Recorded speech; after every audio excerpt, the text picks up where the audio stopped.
This week on Music Life with Mike, we've got an amazing show. We're going to be talking about something that I love, wood, but we're also going to be having guests like Richard Graham and Jon Treichel who are going to be performing, and Brant Zwicker. You're going to love this week's show, and you're going to love learning more about Kamloops music community. Check it out.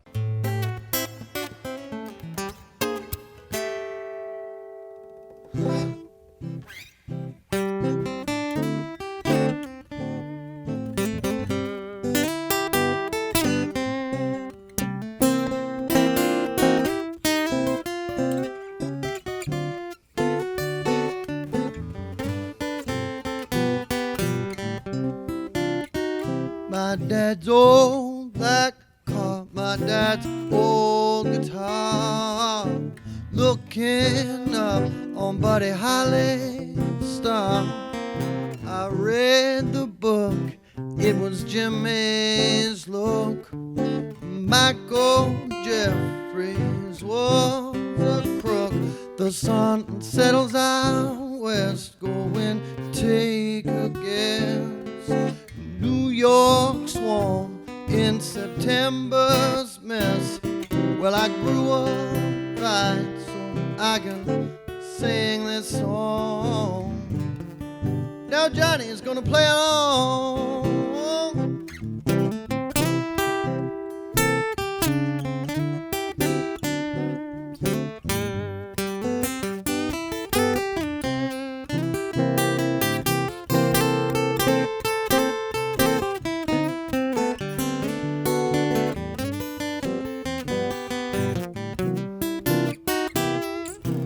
I'm not alone, but I'm on my own, traveling through like a rolling stone. It's 8 a.m. and I stayed up again. It's been a year, but I'm on, man. My dad's old black car, my dad's old guitar.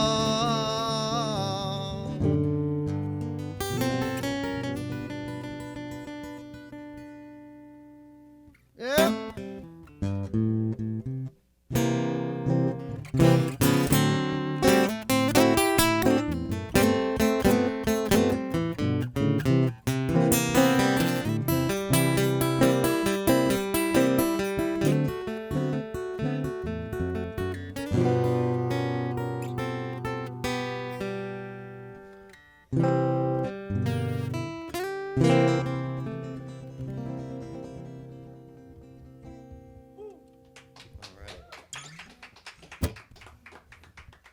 My next guest is somebody that I bumped into all the time at almost every event that I've done.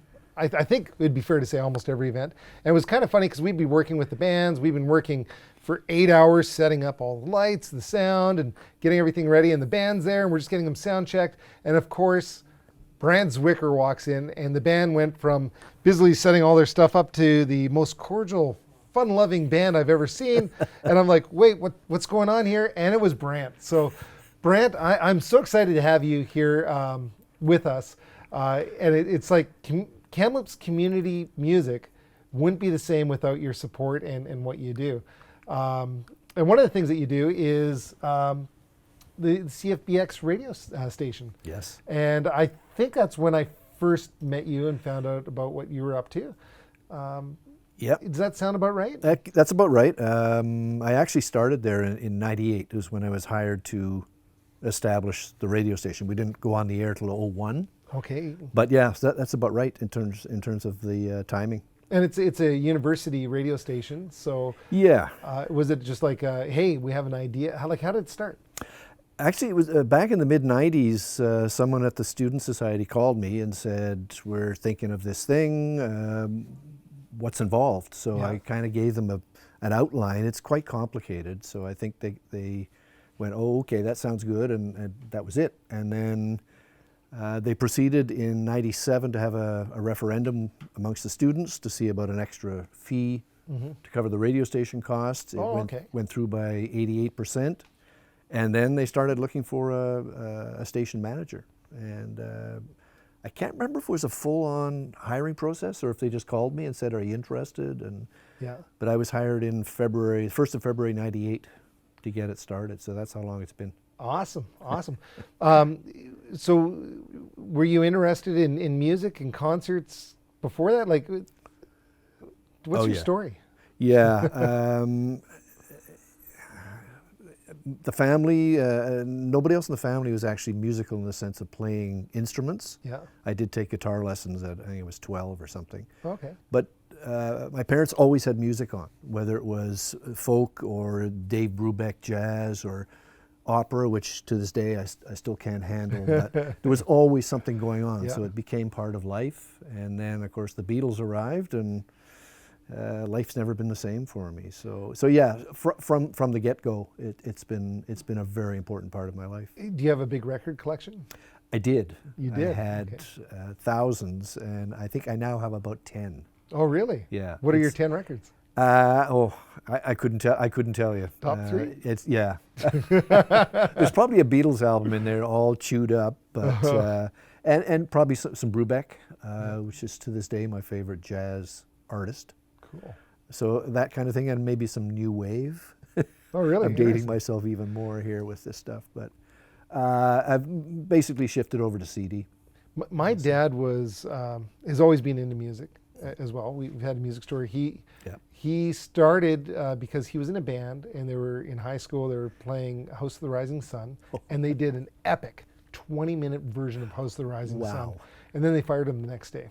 So he started to do PA systems and get into repairs and tube amps, and took a college course from University College of the Cariboo Wow, yeah. for electronic technician, Yep. and his brother did that as well.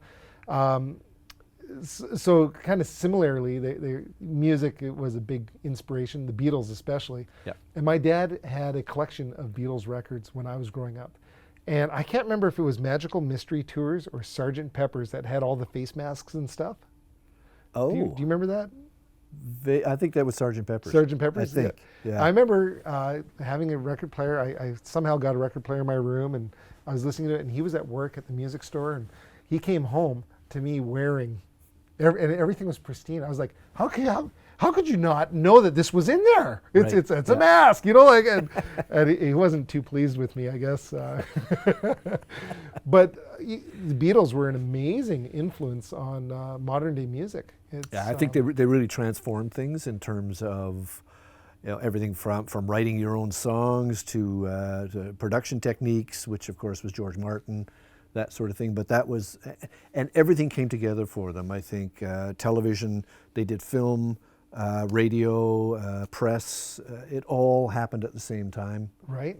for them, and it was a magical kind of fusion of elements. And obviously they were very, very good, but there were other factors in there as well Sure. that made them a world phenomenon. Made it unique, right? Absolutely, I can see it. yeah. I go to Nashville quite a bit because we have a big trade show there, and somebody was telling me that one of the things that made Nashville huge was they had a radio tower.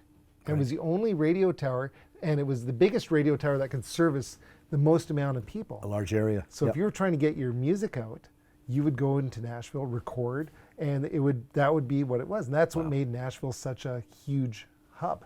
To this day. To this day, yeah. Yeah.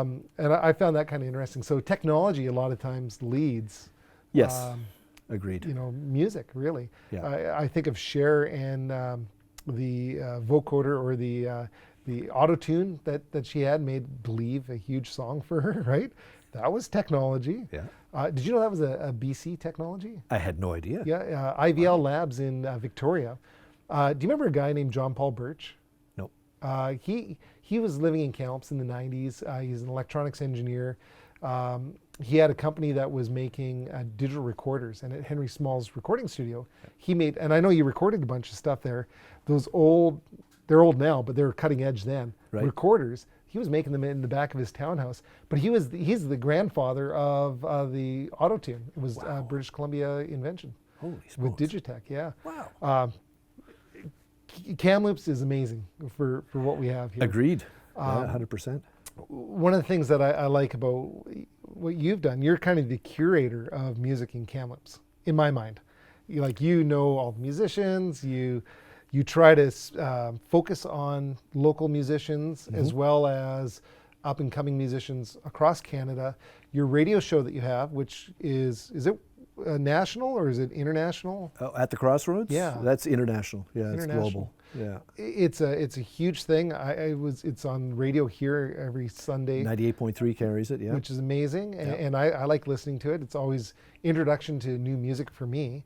And you were also part of the Blues Society, right? Past tense, yeah. Past tense, It lasted a few years, and unfortunately, there wasn't a whole lot of support, I guess, in terms of you need significant numbers of people. So You do, but it was a cool concept. it was. And that's what I really like. So when I'm doing sound for bands and you show up, they're pleasant and happy because you're supporting them. And Well, yeah, there's that. Yeah, you're a yes. major influence. And for the what station, of course. and the station. The campus station, yeah. It thrives on local stuff. That's its focal point. So, Yeah. So you've got a big milestone coming up with the radio station.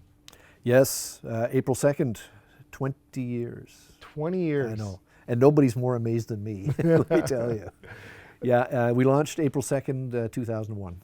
It was the FM debut at a massive 5 watts. 5 watts. 5 watts. So you were able to get to the campus activity center. Yes, actually across the street. Yeah, That's no, right, yeah. it was actually went a fair ways. It surprised me. It was spotty, of course, because there's just not a lot of punch to it. But it was what they called a developmental license, which was radio's heavily regulated. So it was low regulation in exchange for low power for 3 years. And then the deal was you had to either upgrade to the full license or pack it in. So, of course, we went with the full license. It was a couple more years after that in terms of finances before we could actually swing a larger transmitter. So now we're running at 420 watts, which is still low, but much better than 5 watts. And 5 watts. And the secret is to get up as high as possible. Yes. So that's why everybody else is up on Dufferin. Yeah. And we'd like to be up there too, but I don't know if we can afford it.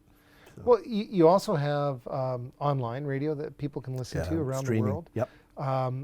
I listen to the radio when I'm getting ready in the mornings, and I don't necessarily listen to it on an FM band. Right. I'll stream it. You know? Yeah. So has that opened up a lot of markets for you? Absolutely. And in fact, one of my favorite stories about the station was, I think we got the website going in about 2003, and then the streaming shortly after that was answering the phone one day, and it was a guy in Tasmania. Tasmania. The Australian island. Did you talk to him like that? I barely understood what he was saying, but he loved what we were doing. But he was listening to us online, and I thought, okay, there it is right there. Awesome. So, yeah, it's amazing.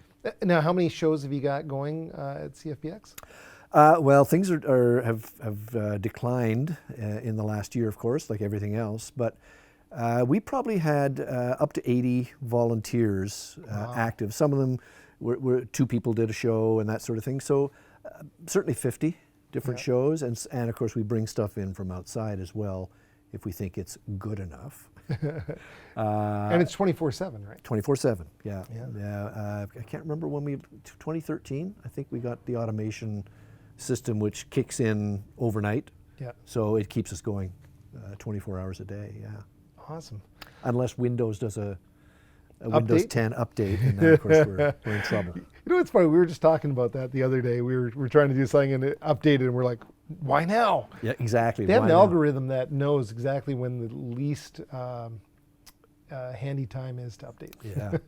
Well, we've had updates that took 2 hours, you know, I suppose everybody who has Windows knows that, but then your computer's down. And that you know, feels for like that 5 time. hours, So, yeah. Exactly. You know, when we're doing sound for bands, we have digital mixing boards. Right. Analog mixing boards, if somebody kicked out the cable or did something, you just plug it back in and you're up and running. Yeah. Digital boards, no, it takes 2-3 minutes. And our digital boards that we use, the brain is at the stage. So if something happens for whatever, and our main board out front goes down, it takes about 3 minutes, 2-3 minutes for it to open up again, but the audio still passes through. Okay. So the band, nobody knows any different, but you're sweating bullets thinking, oh, I hope nothing's feeding back. I hope that when they go to rip into the harmonica solo on the microphone, like I have to turn it down or put a limiter on it, Yeah. all that kind of stuff. So it's terrifying. So I understand those little minutes are like forever. And I remember every time it's ever happened, which is like 2, So something else that you guys do, which is kind of neat, which is difficult to do these days, is your record fair. Yes. 2019 was the last one to date. Nothing last year.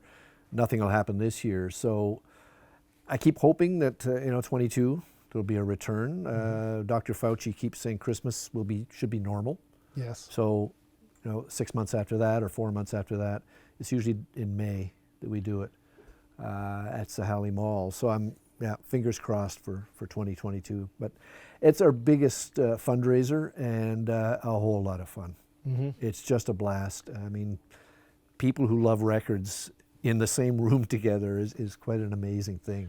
And music joins people. Absolutely. I say that a lot. No question. And you can, did you hear the guitar solo on this one, or Yes. My favorite album is this.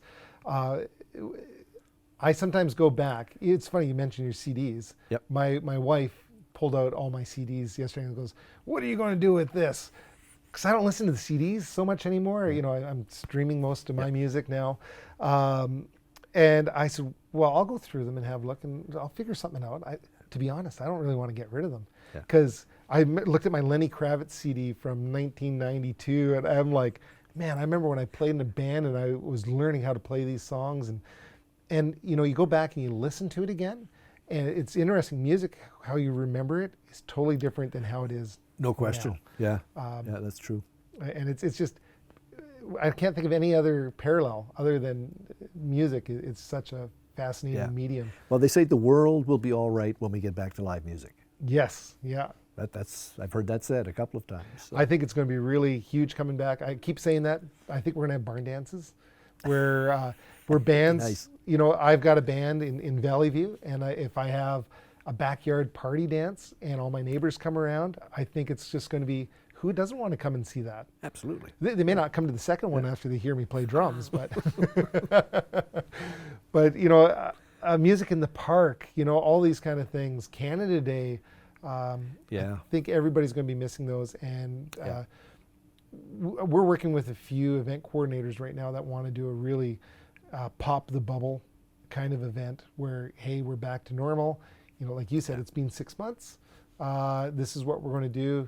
Come on out, let the bells ring and the banners fly, and have a big party. Yeah, I think it'll happen. The question is when, but it will. There's no question. So you've collected music, you've records, you grew up with it. You've been running the radio station now for 20 years, more than 20 years, really. Yeah, 23. What's next for you? Where are you? What's your plans? What's going on? Well, I guess it's fair to let the cat out of the bag at this point, but I plan to retire in the next month or two and get somebody, some fresh blood into the manager's chair. On a personal note, I'm going to keep doing the Crossroads Blues show. Obviously, hopefully, that's yes. a biggie. Yep. Yeah. And try and grow it some more. And I've also got a number of stories that I've thought about would make a good film. Okay. So there's the idea of writing screenplays is in the back of my mind. Well, it's coming more to the forefront now. A lot of it locally based history from right here in town to stuff down in the Kootenays and a lot of it historically based, but now with a little luck I'll have some time to sit down and actually work at this kind of thing and get the software I need to write and generally just power down. To me, that sounds terrifying. My creative writing teacher told me that you need to put periods and commas. Oh yeah, please. Once in a while. Yep. So I've always been more of a talker than a writer. but I think that sounds really fascinating because we have a rich history here in Kamloops. Extremely. I don't think people have much of an idea of the stuff that's gone on here, and good, bad, and otherwise, over the years. And, Sure. What, 100 plus years, and well, 150, I guess. I like exploring the music side of Kamloops. Obviously, I'm really hyper-focused on manufacturing end of things, Yep. but we've got a lot of history just in that alone. And then you get things like Billy Miner, you've got just being a stopping place as people are going on their journey, and anywhere from British Columbia. There's kind of a crossroads here, north, south, east, west, and air, rail, all that sort of thing. And we used to have paddle wheelers on the river, and Right. it was just phenomenal. Gunfights downtown, I know, and like Wild Wild West, yeah. Oh, really? On Interesting. Victoria Street, yeah. I think it was one. It was the McLeans. The McLeans, okay, yeah. So there was some of that stuff going on downtown in the 1800s. One of our camera operators today is a McLean. Maybe, yeah. And I think saw that. she's also part Viking as well. I'm not 100% sure, but well, that's really interesting. So is that going to also be your rating screenplays? Is that a natural progression to go into like a podcast of some of these as well? It could. I mean, I think the key is getting the story down and fleshing it out, and then there's all kinds of angles there. I mean, and especially things with, Netflix. You don't have to go through the big studios and all that sort of thing. So it can become a little more localized, and the number of platforms available to get it out there are phenomenal. Music, your knowledge of the history of music. Your show that you've been doing, how long has that the Crossroads been going for? 18 years now. Yeah, 18 2003. Yeah, and just the sheer number of shows that you've done. Next March 22 will be the show number 1,000. 1,000. Yeah. Wow. So you if know, I get there. You've got such a history and a knowledge base on this kind of a thing. I think that it's really interesting talking to you, and I'm glad that we have you here in Kamloops. Oh, thanks. It's great to be here. Yeah. It really is, and thank you for this. This is awesome. Obviously we're in my family's music store, Lee's Music, hanging out, and I thought during the pandemic, why not start a TV show celebrating Absolutely. local music and local community leaders, and it's. And the platforms here are it's available on Shaw cable. So Shaw plays Shaw it, cable. and also on our YouTube channel. YouTube. Yeah, so Shaw's YouTube Kamloops channel. So that kind of a thing. So yeah, fantastic. It's to me, I have to give a shout out to Lydia with Shaw, because she's really made this happen. But they're really excited about it, and it's really near and dear to my heart because it's all of my friends that I've made. You tend to forget that your friends and extended family are the people you work with. That's right. And the community that you live in, and they're hurting right now. Like it's the music industry not being able to play and not having a venue, but we're still creative. Yes. If we look at Richard Graham and Jon, they're writing music. They're talking about producing a new album. Yeah. And I am excited to see what happens coming out of this pandemic, because their music is different than what it was with the funk band that they had. Yes.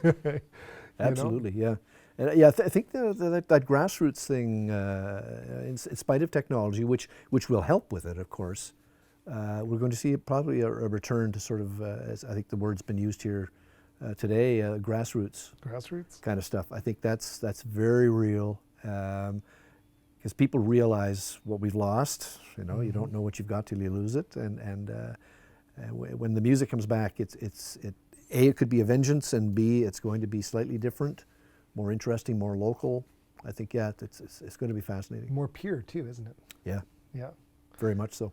Well, it's been a pleasure talking with you this morning. I'm really glad to have you in. I know we've been talking about it for a while, and congratulations on 20 years. Thank you very much. And I look forward to see what you come up with next with your next phase of screenwriting. If you need a lead actor for it, I want you to know I've done a couple things. Oh, great. And I've got a couple cousins that know a few things about a few things. Oh, here we go. Here we go. Now the I'm pressure's kind of a on. big deal. The pressure's on. Your first pitch.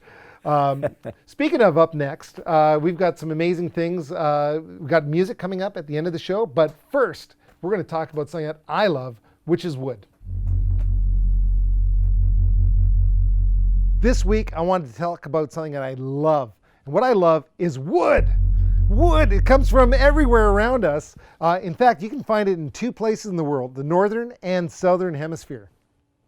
But really, Kamloops is really special. Not a lot of people realize that Kamloops is part of the Pacific Northwest area for woods.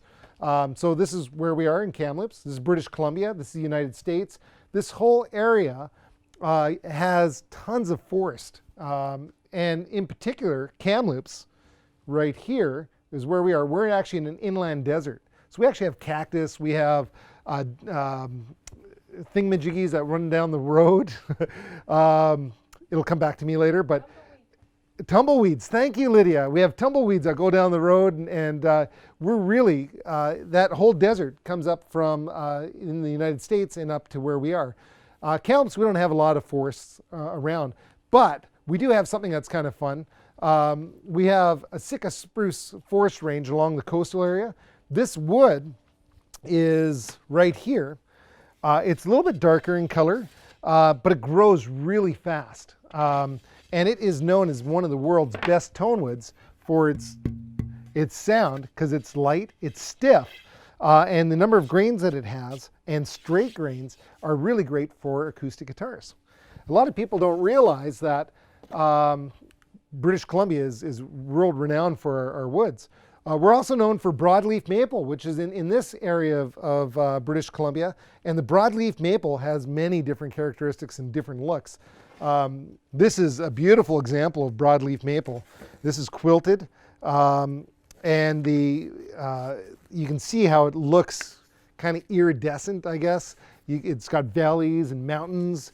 And when you put finish on this, it looks really fantastic too. In fact, this guitar has got just an absolute stunning piece of maple on the back. Also, this has got a Sitka spruce top on it, which is really fantastic too, because the Sitka spruce on this guitar top comes from way up around this neck of the woods, which is the northern tip of Vancouver Island. And this is one of the large old growth Sitka trees. Sometimes they have to take them down or they're fallen already. But because they're so heavy and so big, the trees actually compress the grains, and you can see, again, some figuring on the top. Because we produce so much wood, we have producers that actually do Engelmann wood near Revelstoke. There's a guy that produces 3,000 guitar tops a day, sends them all around the world. Containers of processed BC woods go everywhere for the guitar industry. A lot to China, but also a lot to North American manufacturers like us. And we also have the best Western red cedar. That comes from one of my favorite places to go see it is at the northern tip, right in this valley, right in here, is an old cedar forest that you go into. It's the Anstey end of Shuswap Lake, and you hike for about 3 kilometers, 2 miles, into the next valley over, and you can see the most amazing untouched forest that you can see. It's fantastic. Some examples of some woods that we use, because I really believe in domestic Canadian woods. This is a figured Sitka spruce, maple, and then again, depending on the cut of maple, you can get like a broadleaf piece of maple that looks like this. This is a fretboard, which, again, you can see all those lines. This is the 3A piece. They grade it. If you cook this, so we send it to Quebec to get cooked, that's the exact same piece of wood. Same basically cut of wood, but it's brown in color because it's been torrefied.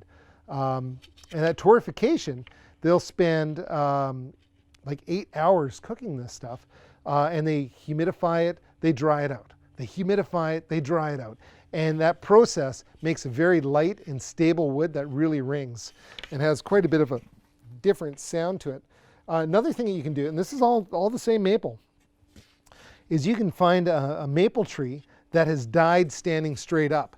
The bark starts falling off of it, and when you can start seeing these thin pencil lines on it, on the outside edge of the tree, you know that it's time to harvest that tree. And at the point where the live tree and the dead rotting tree meet, you get patterns like this. This is Mother Nature's art.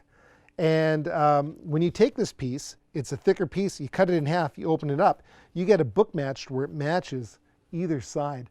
And that is some of the beauty of natural wood. Another piece, if you see the colorations that we have in here in the maple, you can see that on this guitar, this is honey brown maple. It was one log that one of the resaw mills found here in town in Chilliwack called Bow River, and we made some guitars out of it, and it's stunning. The colorations, the figuring, the grain. Not only does it look amazing, but it sounds fantastic. So we use a lot of these characteristics. Some of the other things that we like to use is like wild cherry. It's another domestic wood. Cherry wood is kind of in between mahogany and walnut in terms of tone. It's soft. When we build our guitars, we use, I moved it somewhere else, but we use kerfing around the outside edges. We use cherry because it's very easy to bend. It's flexible, and it's not brittle, and it's got a really unique sound characteristic. So we pair that with like an Engelmann spruce top. You get the power and the punch and the warmth all put together. But there's lots of other woods to choose from, and I also love woods that have unique looks like this. This is mineral staining on the wood, and you can. It's just like I said, Mother Nature's art. I love wood. I don't know if I've mentioned that before. Here's something else that's kind of interesting. This is a piece of walnut. So this was English walnut brought over as a beautification tree 150 years ago.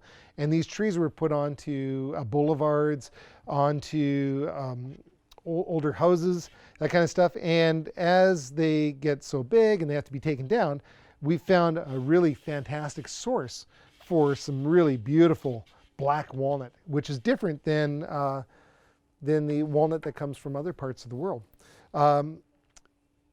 Temperature, humidity, cycle of seasons really affect how a guitar wood is made. So when we look at like the Revelstoke area where it's a high alpine wood, it's very, very slow growing. It takes 6 months of freezing cold temperatures and 6 months of so-so temperatures, but you get a wood that's really super tight grain, very white in coloration, and just a really wonderful sounding wood versus the Sitka spruce that we talked about on the coastal areas that grows quite fast. We can also do things like cook Sitka spruce, and this is a Sitka spruce with bear claw. I don't know if you can see these lines in here easily from the camera, but that is a beautiful figured bear claw top. This is pretty rare stuff, and to find something that's got this much figuring in it, I've been hoarding this for years. We travel out and go visit resaw mills a lot, and one of the things that we find are just beautiful, look at that, beautiful chunks of wood that make for beautiful guitars. One of my passions is 100% domestic wood guitars, and many of our models are like that. You can see this black walnut, Lutz spruce on the top, walnut fretboards, walnut double reaction bridge. The bracing inside is quarter sawn quarter sawn Sitka spruce, and torrefied maple on the neck. And it just has a really dynamic, really rich sound. And depending on how we manipulate those woods, we can really get the sounds that we're looking for. Again, this is torrefied Sitka spruce, maple. This neck fretboard is torrefied maple and natural maple. and the neck on this is just that flame spruce. That's another thing I really love about working with woods is once you put finish on it, it pops. So if you think you've got a beautiful piece of wood, as soon as you spray it, it's going to be amazing. That's one of the things that I like about wood. But in general, each piece of wood is unique and different, and that's what really drives me. And I come from a place, Kamloops, which is the dead center of all of the best woods in the world. And that's what I wanted to talk about today was woods, because that's what I love, wood.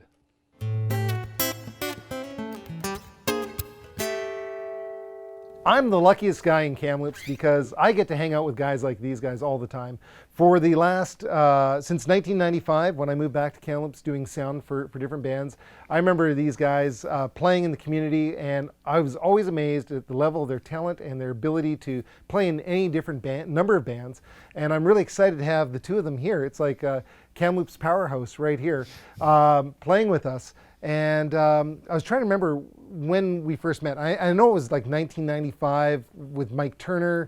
Oh, yeah. It was my first memories of you coming around. And you were in the music industry before that. West Side, I think you went to West Side School, which had a Yes. great program for music. Yeah, Is that where you got started?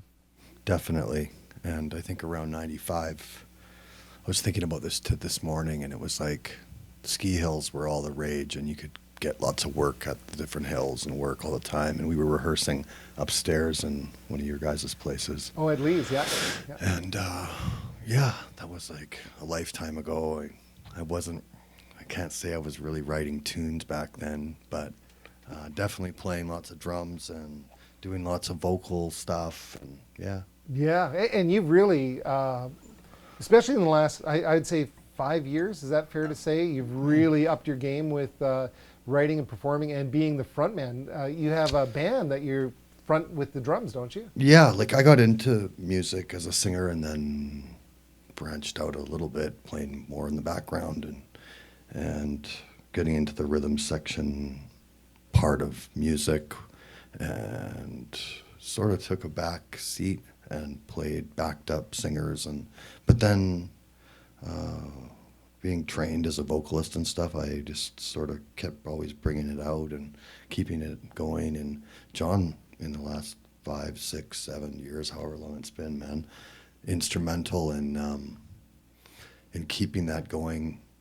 We do recordings together and stuff like that, and always talking and figuring out what the next thing is we can bring, just to keep things fresh and keep things going, you know. Yeah, I totally get what you did today, the opening of the show. I was listening, I was like, I could probably listen to this all day. You know, it's great. Thanks, man. Yeah, that song. It's based on a real car. Yeah. Oh yeah. Based on a real car. What's the story? Real For dad, sure. Real dad, yeah. Yeah. Oh, my mom and dad have been instrumental in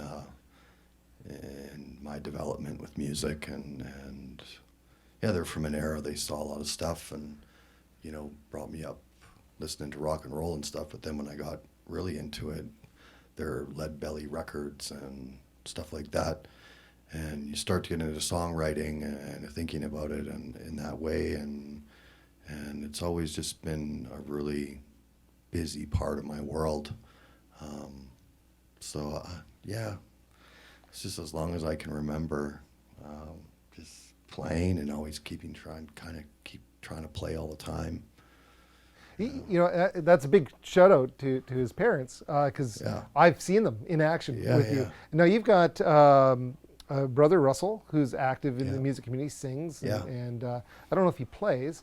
A little bit, for sure, yeah. And then you also have your sister Maxine that was Yeah. doing lots of playing. Do you have any other siblings? that Yeah, play? I have another sister, Lisa, and she plays piano a bit. But Max and Russell were always singers, and I looked up to them, and they had good jobs and singing and stuff. And you know, you just kind of try and get in there, but yeah, you know, back to my parents, like they definitely set us up for lots of opportunity at the coast and locally, and you know, eventually we met Henry in town and stuff like that. I think I was quite young, And, you know, my dad and him kind of had a thing, like, push him out on stage. And I don't know how much I loved it. It was more terrifying than anything at 9, 10 years old. But then you start to sort of get this high, and then you're chasing that. Yeah, look out. John, so do you remember the first time we met? Well, it would have been, 94, 95 for sure. 95, okay. I mean, I just recall the Foundation music days, you know, and when there would be your dad and Jim and Jack. Yeah. So the Foundation Music Days, Dad started the music store where we're shooting from in 1974. Yeah. And Foundation Music, well, I remember that shop quite a bit as well. Dale Wallace and Dale Thompson and all those guys. Yeah, and Dale, and I've actually kept up with Dale over the years because he's in Salmon Arm, and sort of almost every gig in Salmon Arm.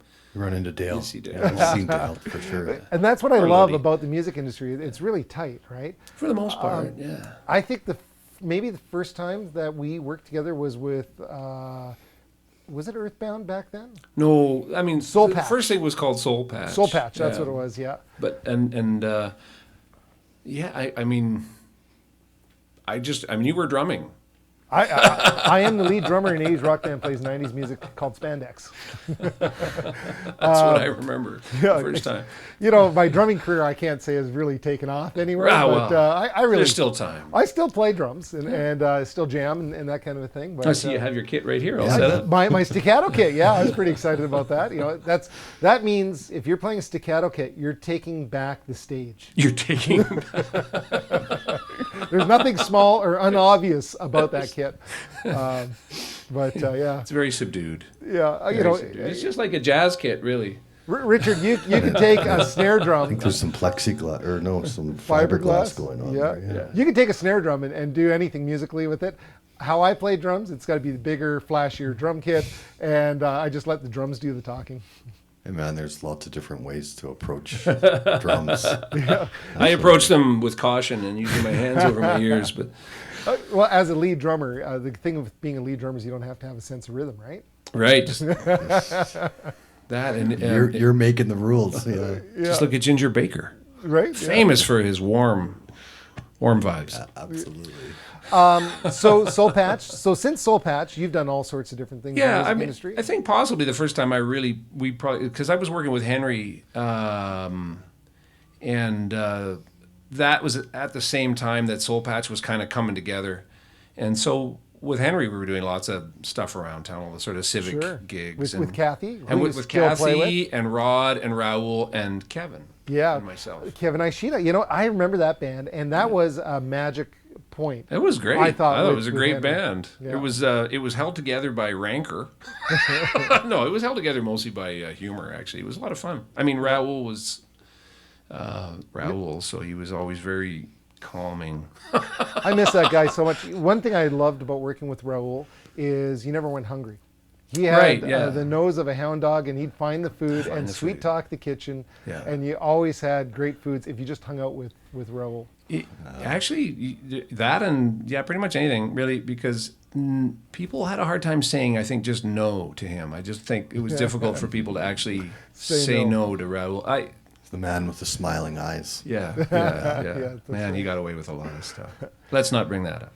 And then you've played with Dan Hare. I still work with Dan. We were talking last night, actually. And that was like doing tribute stuff? Yeah, he does. He's got a very well-established kind of a corporate gig where he does a 90-minute show of Fogerty stuff, like CCR and Fogerty songs, and there's costumes and so on. And then a 90-minute show of Bob Seger. And they get booked either separately or together, quite often together, and we'll do the lots of things like biker festivals and things. We'll play the Fogerty show in the afternoon, and then the Seeger show usually is one of the headlining things at night. I remember it's a lot of fun. I remember bumping into you in the middle of Shuswap Lake on a houseboat. Oh, that's right. That's an excellent. And so I lived in the Shuswap for years, never even heard, and I know still friends of mine who've been living in the Shuswap, some of them their whole lives, and it's just not a thing that's really known by the locals, I guess, unless you're maybe in Sicamous. Well, they use that to. So what it is one of the houseboat companies put on this big concert, and it was only by invite only to the houseboats. Yeah. Essentially, is what the idea was, and it was a way for them to open up May Long Yeah. and sell houseboat rentals. Yeah. And we'd set up a huge sound system on this giant 3-story houseboat that would get blown around by the wind like Yeah. insanely. And all these other houseboats would come along and they'd have costume contests. Oh yeah, just You know, crazy stuff. I remember the guys in the Kiss outfits. Yeah. I thought they were going to run into us. Actually, they were drunk. Oh, it was terrible. We had to have a parole boat that was going, Yeah. patrol boat that boat. was going all the way around. But it was like the worst kept secret because just there was hundreds and hundreds of boats that yeah. came out for this. And the year we did it, I mean, and it was a fantastic weekend. I mean, the weather, we swam. Yeah. That was a really cool event. I think the year after we did it, they had Trooper. Yeah, Trooper came out. And that was a lot of fun. Yeah. So you guys have been doing that for quite a few years. Our AV company's done that event for many years. Yeah. It's no longer right now. No. But they're talking about trying to bring it back.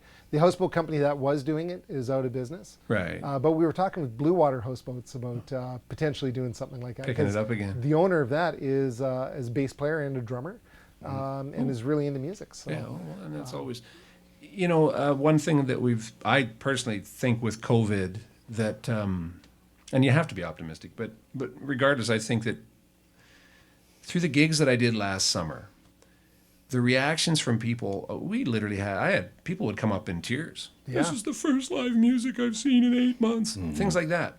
Pretty much every week somebody would have some reaction like that. Just, and if one good thing comes out of it, I think people might remember that, you know what, live entertainment is important and vital and kind of required, not just for deviant entertainers like us to get our rocks off in front of people, which is important. I'm not.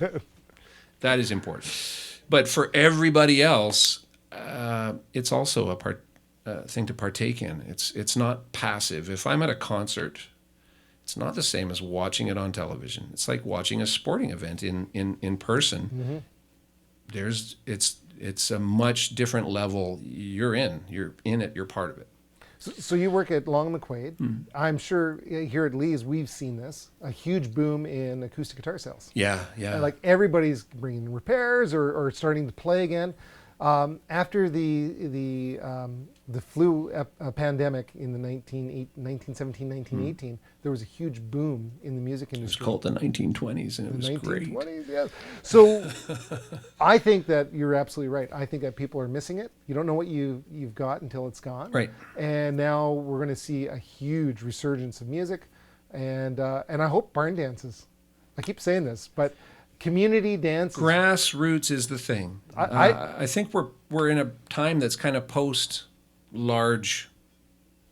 I mean, we're not. Well, that's never going away. But I think grassroots stuff is reasserting itself as being the actual valuable, legitimate thing that's for the people, Absolutely. as opposed to something that Ticketmaster is involved in or whoever.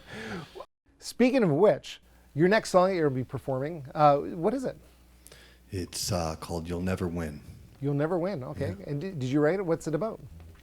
I wrote it. It's it's all not about part. gambling. It's not about gambling. It's not about gambling. I never win at gambling. It's like it's a blues, and so it's from a place of, I would say, human condition, if you will. All right. Well, I'm excited. So I can't wait to hear it. And You'll Never Win. Is that what it's called? Yeah. Okay.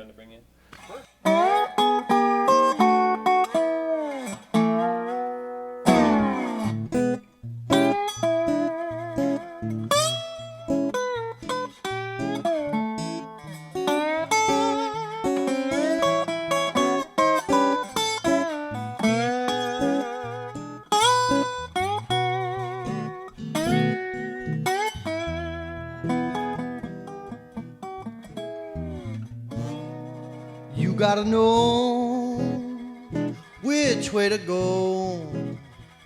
So goodbye, baby, it's all I know.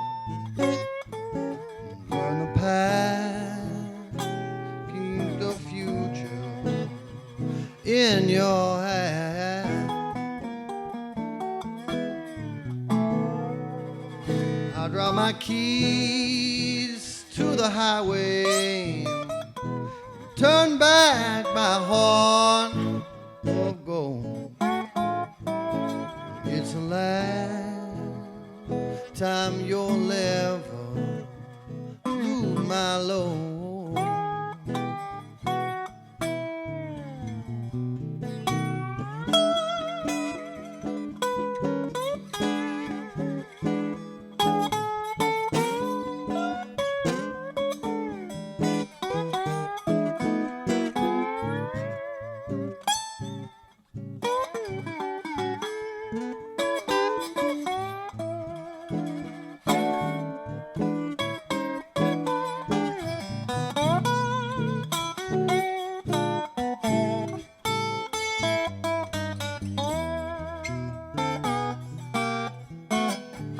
When I'm in pain, long down the road, I won't think of you, baby.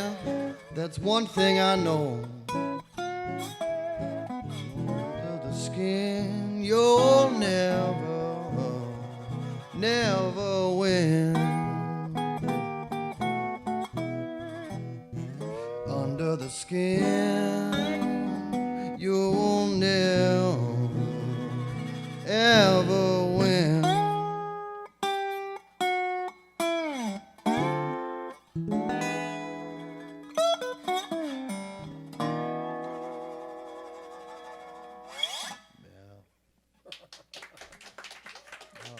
Thank you. Lay